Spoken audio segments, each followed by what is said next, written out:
Hi, this is Keith Schneider, CEO of MarketGauge.com, and this is August 23rd edition of Market Outlook. So, quite the week. Huge reaction to declining economic conditions in China, which we sort of highlighted last week. So let's get into it and see where we are and what bodes for the markets next. And lots of interesting cross currents throughout the world. We're going to take a look at what the charts are saying here. So first of all, let's take a look at the key market index, S&P 500. And you can see a couple of things here. During the week, we try to get, and we actually did close for a bit above the 50-day and the 100-day moving average, and we were in a classic bull phase. Well, what happened this week? In one shot, we went from bull phase to distribution. We're now trading under the 200-day moving average in the last 2 days. Pretty violent action. It's about the biggest drop we've had in the last 4 years. Now, a couple things to note. On the relative strength, we are certainly in oversold conditions. On the Bollinger Band as well, and we had enormous volume. We can't say this is a blow-off yet at all, because we actually closed on Friday on absolute new lows. And not only that, we also, if you notice, closed pretty much right on the December lows from last year. So closing right on the lows, it's going to be interesting to see what happens on the opening in New York on Monday. But generally speaking, these type of very weak closes can get tremendous follow through. So let's see what happens if the Plunge protection team picks up the ball here and tries to lend support to the market. For those that are not familiar with the Plunge protection team, after the '87 crash, the Reagan administration put together a consortium of players, which included the CFTC, the SEC, and the exchanges, and the U.S. Treasury, the Fed, and made sure that the markets would be more stable than that 25% crash that happened in 1987. So they've been mandated with keeping orderly markets. Now, rumor has it is that they do buy stock futures. So in times of extreme stress, they'll come in and actually buy stocks. So let's see what happens. And obviously, with the Fed wanting to raise rates, I wouldn't be surprised to see some real stabilization efforts by the authorities come into play here. So markets clearly oversold. Now, let's go to some of the longer term charts and see what we have in play here. Well, we actually broke significantly through our 65-week moving average. That's something that's been intact for 3 years or so, or 2.5 years or more. As you can see that this blue line here, we've pretty much been trading above it since 2012. So we took a couple of brief tests of it, and the market sort of responded and moved up sharply from those severe tests. This time, this is about the biggest close underneath that 65-week moving average. However, going back the longer-term monthly charts, this is where the longer-term trends are. The 23-month moving average is still intact. So you can say here with this test or this plunge in the markets that the very, very longer term trend, the 23-month moving average, still intact. So it'll be interesting to see if support is really found around those areas. So all in all, you've got oversold conditions. You've got a very long in the tooth bull market, 7 years and almost 5 or 6 months, which coincides with prior tops. So normally September and October is when we start to see extreme volatility and where all the major market sell-offs have occurred. But it's possible that we could be starting early as well. So one thing to note, and we're going to get into this in a moment, is some of the other sentiment indicators and volatility. So let's sentiment and the market internals. Let's see what that looks like as well. So there you have it.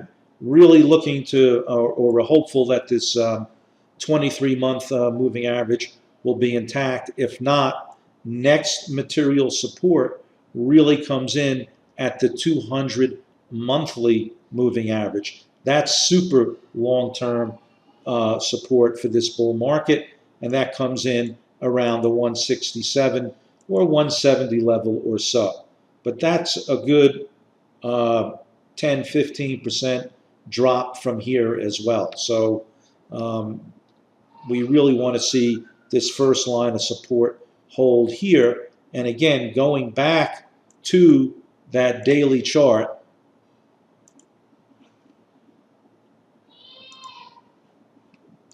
we want to see this sort of level here try to hold. All right, now let's take a look at some of the other market internals here. Taking a look at the breadth of the market. And as you can see, along with the oversold conditions in terms of price based on momentum, look what we also have here. All three of our market internals, up-down volume, definitely in the oversold region.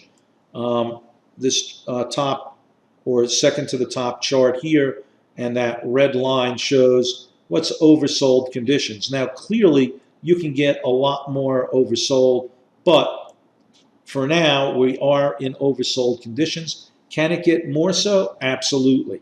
The McClellan oscillator that looks out several weeks, also in oversold conditions. Now, what's interesting, if we get much more oversold, that means that you're in a different market scenario and that a potential bear market and a significant correction is in place. So does that mean that we can't get a short-term bounce based on all of the indicators that we just looked at? The price momentum definitely, I mean, obviously 800, 900 or 1,000 point drop in Dow points is huge. And clearly that would indicate oversold conditions. So can we get a bounce from here? Absolutely. But that bounce can be very short-lived, just enough to alleviate oversold conditions. So again, across the board, advanced declines, extremely weak here. So that is certainly oversold. The McClellan oscillator that looks at the advanced declines over the 2 to 3 week period and looks out and projects over the next couple of weeks, oversold, but certainly none of these are triggering a buy and a bounce as of yet. So oversold, can get more oversold, and potential bounce condition and certainly a play could be setting up, but it's not there yet. Let's take a look at the VIX, VXX. And as you can see, the VIX, even at this point right now, is still on an absolute basis, still relatively low. However, look what's happened here. We've moved above the 50-day moving average, outside of the Bollinger Band. So considering that the absolute levels are extremely low and that we have moved outside, um, I would say that this condition here is alleviating a long-term oversold, extremely complacent situation. So clearly, we're now starting to move back into a more normal type range. However, um, considering the fact that this basing action in here, and we're still not above the July numbers, so we still have plenty more to go on this particular move up here, which would coincide with further downside action, right? If you're looking at it on a very, very short-term basis right here, we're certainly on the outside of the Bollinger Bands. A move back under them would certainly indicate that this rally in VIX and the corresponding rally in the market could take place. But for now, as we're outside of both that 50-day moving average, this whole compression here, it looks like the sell-off is still intact. And if anything, this is indicating uh, some, extreme fear in the markets at the moment, but unabated. So I would consider that a negative for the market overall. Okay, let's take a look at one of my favorite sentiment indicators, and that's looking at short-term volatility versus longer term. When I say longer term, we're looking out 90 days. So there are basically two two charts that we look at, the VIX.X and the XVX.X, and I look at the ratio between the two. The top one here, VXV, is the longer term 90-day volatility, or 3 months, and we have the VIX, which is the shorter term. When that ratio hits 1.2, it starts getting rich. It means a little bit of irrational exuberance. Does it mean that the market has to sell off? No, but it's going to definitely start running into a headwind. Obviously, as we drop back down to that under the 1.2, you would probably find a good opportunity to either reduce your positions on the long side or even take some shorts. Now, what is interesting is right now we're in a situation where we're at beneath one. So that is telling us that is where bearish extremes start getting hit, and you start looking for buying the S&P or buying stocks in general. So, however, when you hit extremes on the downside, which occur at about the 0.95 level, and you don't hit it very often, as you can see right here,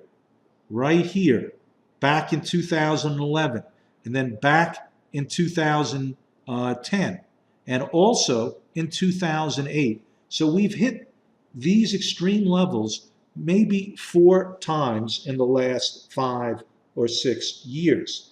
Each one of those times, we ended up having some more additional and some extreme downside action. Now, statistically, 4 or 5 instances is not a lot of data to work with, but that is what we have over the last several years. So with this extreme type of sell-off, even the extreme pessimism points maybe to a short-term rally that will fail and more weakness will come into the market. That's how I'm reading the sentiment at this moment. So a lot more volatility to come, and potentially some more downside action if you're specifically looking at these type of sentiment indicators. All right, so now let's take a look at interest rates. As you can see, one of the concerns that we pointed out was that high yield debt as you can see, has been in, even on a weekly chart, a bear phase. You can see our shorter term, the blue line here, is the shorter term weekly moving average, which is the 65 week, versus the 200. We've been under tremendous pressure. And as you can see, we turned when this red here is we moved under that 200-day moving average and into a bear phase. So here we are, and lots of pressure on junk debt or high yield debt. This particular one is, we're looking at, I believe, this is high yield debt. Let's take a look at junk, JNK. And even though on Friday, you can see it barely moved, again, we had the fast moving average penetrate the slower one, the green line there. So you're looking again at a bearish phase in the in junk debt as well. That is not a good sign. Usually you can look at the higher yield, riskier debt as a lead indicator, not looking particularly good at all for the markets here as well. So if we take a look at TLTs, which are safe haven bonds, that is looking quite a bit different. So you can see a little bit of a run, flight to safety here with the sell-off. We're actually back intact. Remember, we were concerned about that 200-week moving average. It was tested a couple times. The market was a bit oversold, and it held. So right now, what's happening? Yellen and the Fed are sort of in a pickle. They definitely want to raise rates and have some ammo if there is a financial crisis in the future. However, with that sell-off in the market as dramatic as it is, they're going to be hard-pressed to put yet more pressure potentially on the market as well. So it's going to be interesting to see how this plays out. Let's take a look at some of the foreign markets here. FXI, China. We pointed that out as a big problem, potentially the canary in the coal mine, so to say. And as you can see, look at this on a weekly basis. We had this pretty sizable move up, and then just within several weeks, we've now moved into a distribution phase. So we're back down. The market has severely corrected. Obviously, that was looking a bit like a blow-off in FXI, which is the Chinese stock market. That is creating definite worldwide problems, driver of growth. Another interesting concern here is DBC, commodities, right? So DBC, all commodities here, absolutely on new lows, and that is going back to before the crash, the financial crash in 2008. So deflationary pressures, even though central banks around the world are pumping up the money supply like you can't believe. So interesting scenario playing out here as well. One thing that is also interesting, you can see gold, which has also been under tremendous pressure, has acted as a bit of a alternate currency here. We've had a pretty decent sized rally. It was up on Friday 1%. Didn't nearly react as strongly as I would have expected, considering the severity of the sell-off in the global equities markets. But nonetheless, it did act well over the last couple of weeks. So interesting. We're back into what is considered the resistance level. You can see. Let me just zoom in on this here.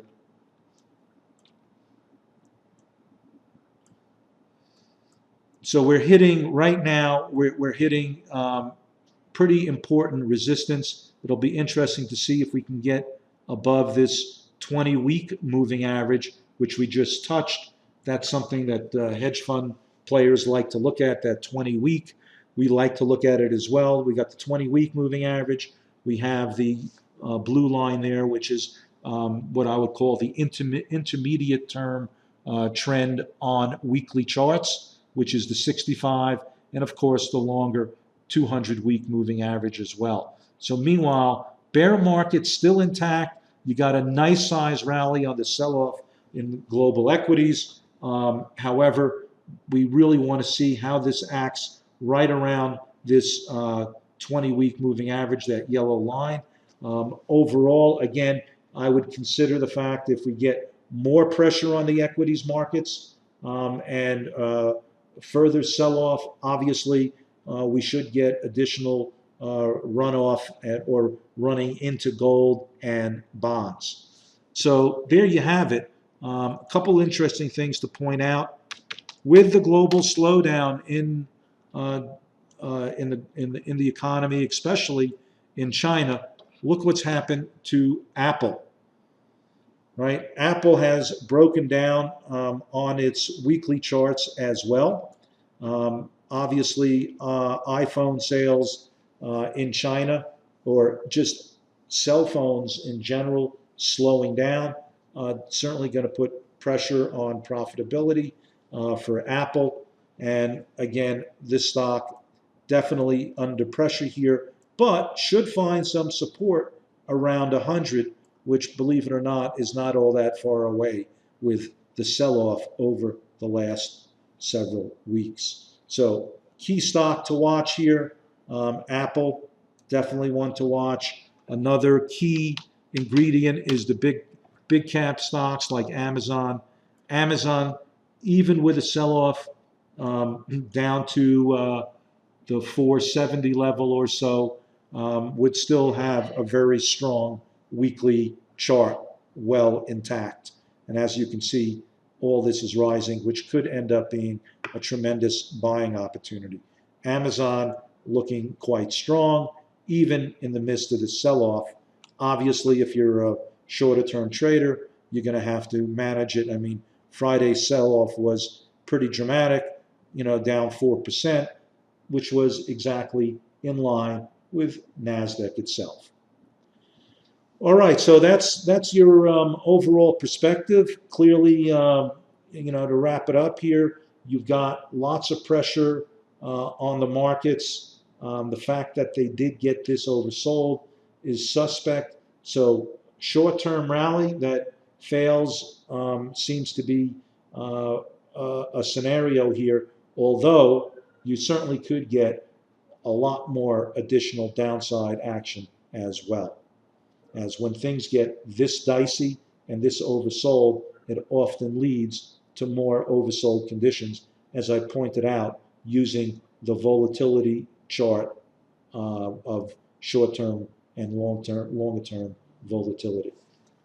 All right, well, listen, have a great rest of the summer.